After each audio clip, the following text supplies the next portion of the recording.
আসসালামু আলাইকুম। আজকে আমি চলে আসছি ইন্ডিয়ান পাহাড়ের পাশে, অর্থাৎ পাথরের চর বর্ডার গার্ড বাংলাদেশ সীমান্ত ফাঁড়ি। এই হচ্ছে বর্ডার গার্ড বাংলাদেশ পাথরের চর সীমান্ত ফাঁড়ি।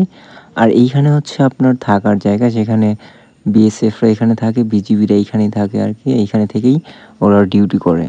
তো এই যে দেখতে পাচ্ছেন, এটা হচ্ছে বিজিবি স্থান, আর এই পাশে হচ্ছে ইন্ডিয়ান বর্ডার। তো এখন যাদের দেখতে পাচ্ছেন, এরা হচ্ছে সাধারণত বিজিবি, যারা আমাদের বাংলাদেশের সীমান্তকে রক্ষা করে নিজের রক্ত দিয়ে।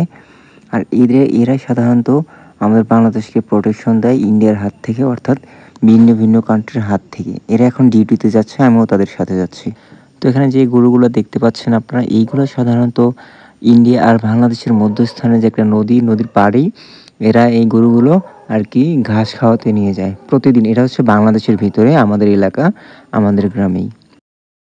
একজন সহজ সরল মানুষ কি কেমন হয়ে থাকে, তো আমাদের গ্রামের ভাষাটা একটু শুনে নিন আপনারা। কচুতে কি করবেন? খাওয়ার কচু। আমি চলে আসছি ইন্ডিয়ান বর্ডারের একদম কাছে, যেটা আপনাদের দেখালাম একটু আগে, অর্থাৎ বর্ডার গার্ড বাংলাদেশ। তার পিছন সাইডেই যে ইন্ডিয়ান বর্ডারটা আছে, অর্থাৎ পাহাড় যে আছে, ইন্ডিয়ার যে আছে, এটাই আমি আজকে আপনাদের দেখাতে নিয়ে আসছি হচ্ছে পাথরের চরের সীমান্ত ফাঁড়িতে। এই যে ঘরটা যে দেখতে পাচ্ছেন, এটা আসলে পাহাড় থেকে হাফ কিলোমিটার দূরে হবে। আর এটা দেওয়ার কারণ হচ্ছে, যখন পাহাড় থেকে হাতি নেমে আসে তো মানুষ এখানে থাকতে পারে না। আর হাতি কত দূর আছে, কোনটা কত দূর আছে, এটা হচ্ছে এই যে উপরে একটা আপনারা দেখতে পাচ্ছেন যে ঘরটার মাঝখানে একটা চাটাইয়ের মতো দেওয়া থাকে, আর এইখানে বসে থেকে দেখা যায় আসলে হাতিরা কত দূর আছে। এখন আমি আপনাদের নিয়ে যাব একদম ওই যে পিচ্ছে একটা ঘর দেখা যাচ্ছে ইন্ডিয়া, এই রাস্তার পাশে, ওইখানে নেওয়ার চেষ্টা করব। আসলে এখানে অনেক পানি দেখতে পাচ্ছেন, বৃষ্টির পানি আর বন্যার পানি, একদম ক্লোজ করে নিয়ে যাওয়ার ট্রাই করব। আর ইন্ডিয়ান যদি ভাই ব্রাদার এখন পাই, তাহলে অবশ্যই আপনাদের সাথে আমার সাথে কথা বলবো, আপনারা সেটা দেখতে পারবেন যদি পাই। এখন তো অবশ্যই এখন থাকবে না, একদম বিকেল হয়ে গেছে, সন্ধ্যা ঘনিয়ে আসছে, যার কারণে থাকবে না। আর এটা হচ্ছে আপনার তিল। হাতি নামে না কতদিন হয়? 6-7 মাস হয়ে গেছে হাতি নামে না। আগে মাসের নাম ছিল ওই যে তোমার মাঘ মাসের নাম ছিল। ও, মাঘ মাসের নাম ছিল। ওই সরষে ক্ষেত করছে। এটা হচ্ছে আপনার তিলের ক্ষেত, যেটা আমি আপনাদের একটু আগে দেখালাম। এই যে হচ্ছে তিল, আর এটা হচ্ছে তিলের ফুল, আর এই যে এটা হচ্ছে তিল। যারা গ্রামে থাকেন তারা অবশ্যই চিনবেন, আর যারা শহরে থাকেন তারা চিনবেন না। এটা হচ্ছে তিল। আসলে কে কোথা থেকে ভিডিওটা দেখতেছেন অবশ্যই কমেন্টস করে জানাবেন, কারণ দেখুন আমি কত কষ্ট করে একদম ধান ক্ষেতের আল দিয়ে যাচ্ছি পাহাড়ের কাছে। তো অবশ্যই কষ্টটা যাতে পূরণ হয়ে যায় আপনাদের সাপোর্ট পেয়ে, যার কারণে আমি আসছি আর আপনাদের কাছে বলতেছি। অবশ্যই কে কোথা থেকে দেখতেছেন ভিডিওটি, আর কেমন লাগলো আমার মাইক্রোফোন ছাড়া ভিডিওটি, অর্থাৎ ভালো হলে সাউন্ড কোয়ালিটি পাচ্ছেন কিনা আমি জানি না, তবে দেখতে থাকুন। আমি একদম কাছে চলে যাব ইন্ডিয়া বর্ডার। আমার এখন প্রায় আরও 5 থেকে 6 মিনিট লাগবে একদম বর্ডারে ক্লোজ হতে। তো আমি চেষ্টা করতেছি যতটুকু পসিবল আমি নিয়ে যাওয়ার একদম আপনার ইন্ডিয়া বর্ডার, অর্থাৎ আসামের কাছে। এটা কিন্তু আসামের লাস্ট, আসাম প্লাস বাংলাদেশের মধ্যে যে একটা তারকাটা বেড়া, সেখানে আমি নিয়ে যাচ্ছি। আর আমার পিছনেই দেখুন, এখানে এত পরিমাণ বাতাস, যেটা বলে বোঝাতে পারবো না, প্রচুর পরিমাণ বাতাস। এই গরমের দিনে এখানে এত একটা স্বস্তি দিবে আপনাকে।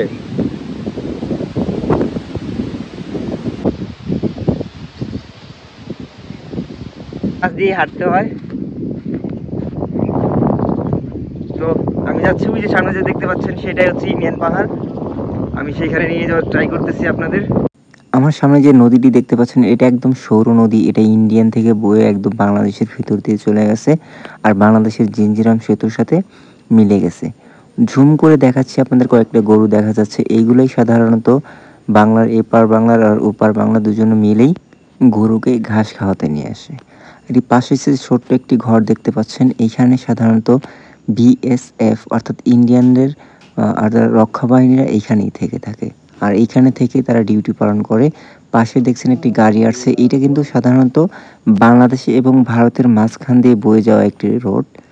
আর এইখান দিয়ে সাধারণত ইন্ডিয়ান গাড়িগুলোই বেশি চলাচল করে, বাংলাদেশের গাড়ি সেখানে যেতে পারে না।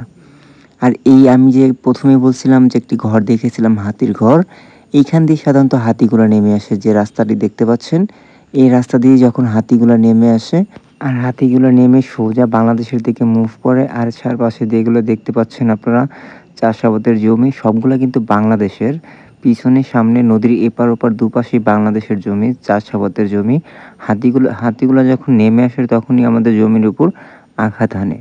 অর্থাৎ আমাদের জমিতে যখন আখ, ভুট্টা বা এইগুলো আমরা চাষ করে থাকি, তো এইগুলো তারা খেয়ে এবং পাড়া দিয়ে নষ্ট করে দিয়ে যায়। শুধুমাত্র একটা নয়, হাজার হাজার বা অনেকগুলা করে হাতি একবারে নেমে আসে।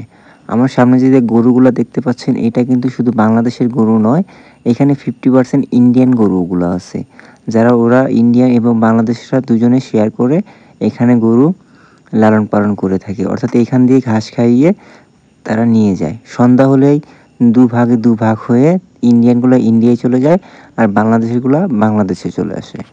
প্রথমে যে আমি আপনাদের গরুগুলা দেখালাম, এটা কিন্তু এইখান থেকে নিয়ে তারপর বাসার দিকে মুভ করেছে। ওই যে দেখতে পাচ্ছেন একটি লাল ট্রাক, এটা কিন্তু ইন্ডিয়ান গাড়ি, ইন্ডিয়ান ট্রাক। আসলে আমরা এগুলো অনেক এনজয় করি, একদম কাছাকাছি থাকি যার কারণে। আর শুধু ট্রাকই নয়, এখানে বাস, মোটরসাইকেল, সাইকেল, বিভিন্ন ধরনের গাড়িগুলো এখানে চলাচল করে। অর্থাৎ এটা হচ্ছে আসামের শেষ দিক, একদম বাংলাদেশের এবং আসামের শেষ দিক, মাঝখানে যে কাঁটাতার এইটাই হচ্ছে সেইটা। তো এইখানে সাধারণত বিভিন্ন ধরনের গাড়ি আসে, বাট বাংলাদেশের কোনো গাড়ি এখান দিয়ে যাওয়া আসা করে না। এটা শুধু ইন্ডিয়ানদের হাতে, তারা নিজেরাই দখলে নিয়েছে। অর্থাৎ এটা কিন্তু যেইখান দিয়ে রাস্তাটা বয়ে গেছে, এটা কিন্তু ইন্ডিয়ার রাস্তা নয়, এটা বাংলাদেশের ভিতরেই পড়েছে। কারণ তারকাটা থেকে রাস্তাটি অনেক দূরে, অর্থাৎ বাংলাদেশের দিকে রাস্তাটি মুভ করেছে। কিন্তু তারপরে এইগুলো রাস্তা ইন্ডিয়ানরা ইউজ করে থাকে। জানি না এটা কার পাওয়ারে করে থাকে, তবে ইন্ডিয়ানদের শক্তি বেশি, যার কারণে হয়তো বা এই কাজটি তারা নিজের হাতে নিয়ে নিয়েছে। আমরা চাইলেও সে রাস্তায় উঠতে পারি না, বাট ইন্ডিয়ানরা যে কোনো সময় চাইলে রাস্তা দিয়ে যাওয়া আসা করতে পারে। বা বাংলা তো দেখতে পেলেন এই হচ্ছে বাংলাদেশ আর ইন্ডিয়ার বর্ডার গার্ড। আর আমার পিছনে যে দেখতে পাচ্ছেন এটা কিন্তু আমি বাংলাদেশে দাঁড়িয়ে আছি। এখন আমি সম্পূর্ণ বাংলাদেশে দাঁড়িয়ে কথা বলছি আপনাদের সাথে। আর আমার পিছনে যে দেখতে পাচ্ছেন আপনার পাহাড়টা, এটাই হচ্ছে ইন্ডিয়ান পাহাড়, হচ্ছে ইন্ডিয়া। আর এই আমি যে দাঁড়িয়ে আছি হচ্ছে বাংলাদেশ। এইখান থেকে ইন্ডিয়া যেতে 1 মিনিট সময় লাগবে না হেঁটে যেতে, একদম ক্লোজ, একদম ক্লোজ। তবে পানিটা না থাকলে, যে শুধু নদীটা না থাকলে অবশ্যই আমি একদম ওই লাস্ট অবধি যে গাড়ির ক্লোজনেসটা আপনাদের দেখাতে পারতাম, অর্থাৎ রাস্তাটা দেখাতে পারতাম। ওই পারে যে আমাদের বাংলাদেশিরা, বাংলাদেশি বললে হবে না, অর্থাৎ আসামি যে লোকরা থাকে তারা কিন্তু সম্পূর্ণ বাংলা ভাষায় কথা বলে। তো তাদের সাথে আমি কথা বলে শেয়ার করতে পারতাম, তাদের মুখ থেকেও কথা নিতে পারতাম আপনাদের শোনানোর জন্য। কিন্তু কপাল খারাপ, যার কারণে যে নদীটা পার হতে পারলাম না।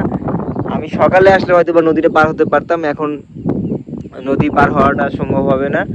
এই যে ঘরটা দেখতে পাচ্ছেন, এইখানে আসলে যারা গরু চাষ করে, অর্থাৎ করতে নিয়ে আসে, হাল করতে নিয়ে আসে, তারা এইখানে গরু ছেড়ে দিয়ে, বা ইন্ডিয়ার ওই পারে ওই যে গরুর দল দেখা যাচ্ছে, ওরা ওই পাশে দিয়ে আসে। আর এখানে হচ্ছে বিশ্রামাগার, অর্থাৎ এখানে হচ্ছে বিশ্রাম নেই যারা এখানে আর কি চাষাবাদ করে, অর্থাৎ আশেপাশে যাদের জমি, আর যারা গরু নিয়ে আসে তারা হচ্ছে গরু ছেড়ে দিয়ে আর এখানে ঘুমিয়ে থাকে, অর্থাৎ শুয়ে শুয়ে রেস্ট নেয়। আর হচ্ছে ইন্ডিয়ার ওই পারে এটা হচ্ছে আমাদের বাংলাদেশের কুড়ে ঘর, এখানে হচ্ছে রেস্ট নেওয়া হয়।